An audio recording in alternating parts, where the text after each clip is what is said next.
नमस्कार। Revolution in astrology channel में आप सभी का बहुत बहुत स्वागत है।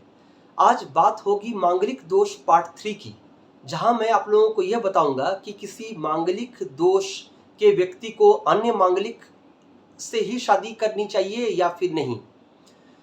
क्योंकि पार्ट 1 में चर्चा जो हुई थी मांगलिक को लेकर के, वहां मैंने ये बताया था कि मांगलिक दोष किसे कहते हैं और कुंडली में मांगलिक दोष कैसे आप जानेंगे, अर्थात मंगल किन भाव में उपस्थित रहने से उसे मांगलिक दोष की संज्ञा दी जाती है। और इसका एक्सेप्शन भी बताया था रूल्स कि मंगल उसी भाव पर है, लेकिन अगर वो वक्री है या नीचस्थ भाव में है तो उसके क्या परिणाम है। पार्ट 2 में चर्चा में मैंने आप लोगों को बताया था कि नारी की जन्म कुंडली में अगर मांगलिक दोष है तो वो कैसे उनके लिए वरदान साबित हो सकता है, अर्थात ब्लेसिंग है नारी की कुंडली में। जी हाँ, बिल्कुल सही आपने सुना। तो इन तथ्यों को जानने के लिए आप लोगों को करना होगा कि डिस्क्रिप्शन बॉक्स में दिए गए लिंक में सर्च करें तो वहां पर आपको पार्ट 1 और पार्ट 2 से रिलेटेड जानकारी मिल जाएगी। आज पार्ट 3 में जो चर्चा का मुख्य विषय है कि मांगलिक दोष अगर है आपके कुंडली में तो क्या यह आपके लिए नेगेटिव इम्पैक्ट लेकर के आएगा, और कंक्लूड करेंगे यहीं पर कि आप किस तरह से जान सकेंगे कि मांगलिक दोष का इम्पैक्ट नेगेटिव है आपकी जन्म कुंडली को लेकर के या फिर पॉजिटिव है। तो नंबर 1 पॉइंट से आरंभ करते हैं और वीडियो को अंत तक जरूर देखें और सब्सक्राइब कर लें अगर आपने सब्सक्राइब अभी तक चैनल को नहीं किया है। बेल आइकन की घंटी को दबा दें ताकि आप तक नोटिफिकेशन जो है हमारे अगले प्रोग्राम का वो पहुंच जाए, और कमेंट बॉक्स में अपने वैल्यूएबल कमेंट्स अवश्य दें। तो नंबर 1 पॉइंट मांगलिक दोष को लेकर के ये है कि भारत में ही नहीं बल्कि विश्व में जो पूरी आबादी है उसके 50 से 60% लोगों की कुंडली में मांगलिक दोष पाया ही जाता है मुख्य तौर पर। नंबर 2, मांगलिक दोष का मुख्य कारण यह होता है कि वो भूमि को लेकर के असुविधाएं, भूमि कलह, गृह कलह अर्थात भूमि को लेकर अशांति, लैंड प्रॉपर्टी को लेकर के अशांति, और दूसरा मकान यानी गृह अशांति की ओर इशारा करता है, संकेत करता है। तीसरा पॉइंट, मांगलिक दोष जो है वो विवाह के लिए अड़चन का कारण नहीं है। क्यों नहीं है? नारी की कुंडली में बृहस्पति अर्थात देवगुरु जिसे जुपिटर कहते हैं वो विवाह का कारक ग्रह माना गया है। वहीं पुरुष की कुंडली में शुक्र अर्थात वेनस को विवाह का कारक ग्रह माना गया है।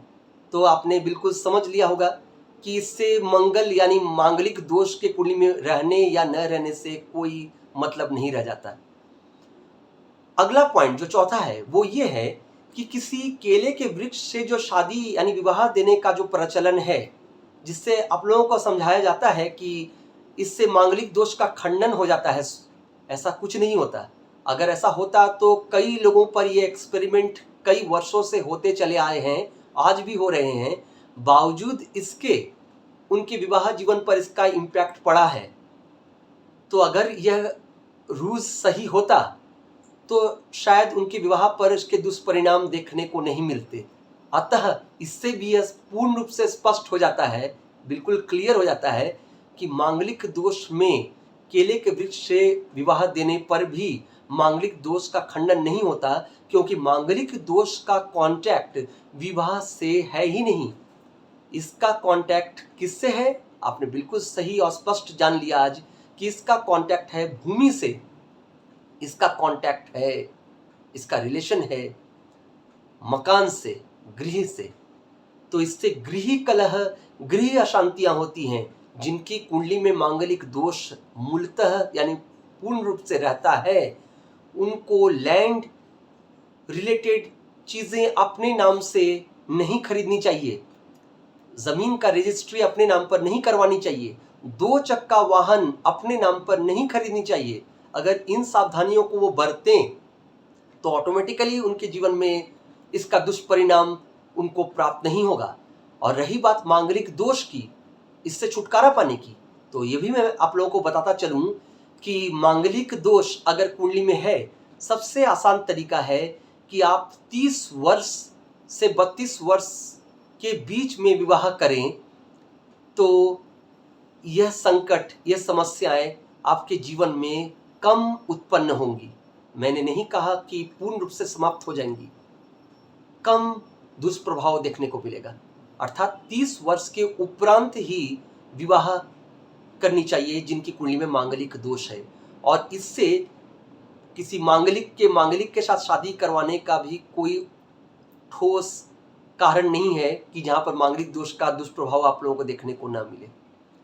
तो मैं समझ सकता हूँ कि आप लोगों ने इस प्रोग्राम को सुनने के बाद आज बिल्कुल समझ लिया कि मांगलिक दोष किसे कहते हैं, और मांगलिक दोष का रहना भी कुंडली में क्या संकेत है नारियों के लिए, वो पार्ट 2 में है। और आज पार्ट 3 में आप लोगों को कंक्लूजन में बताया कि मांगलिक दोष का इम्पैक्ट अगर आपकी कुंडली में है भी तो आप किस तरह से इसे बच सकते हैं, और क्या इसका निदान है, और मांगलिक दोष का एक्चुअल रीज़न क्या है, इसका पूर्ण असर और असल जो असर है वो कहाँ पर पड़ता है। एक और बात बताता चलूँ, मंगल भातृकारक ग्रह है, अतः आपके घर में अगर अपने भाई हैं तो भाई को या फिर किसी पड़ोस के भाई को मंगलवार के दिन अगर लड्डू का दान करें तो इससे भी मांगलिक दोष का प्रभाव आपकी कुंडली में कम पड़ेगा। आशा करता हूँ आप लोगों को ये प्रोग्राम अच्छा लगा होगा। इसी तरह के प्रोग्राम के साथ फिर आप लोगों के समक्ष में आऊँगा। तब तक के लिए नमस्कार।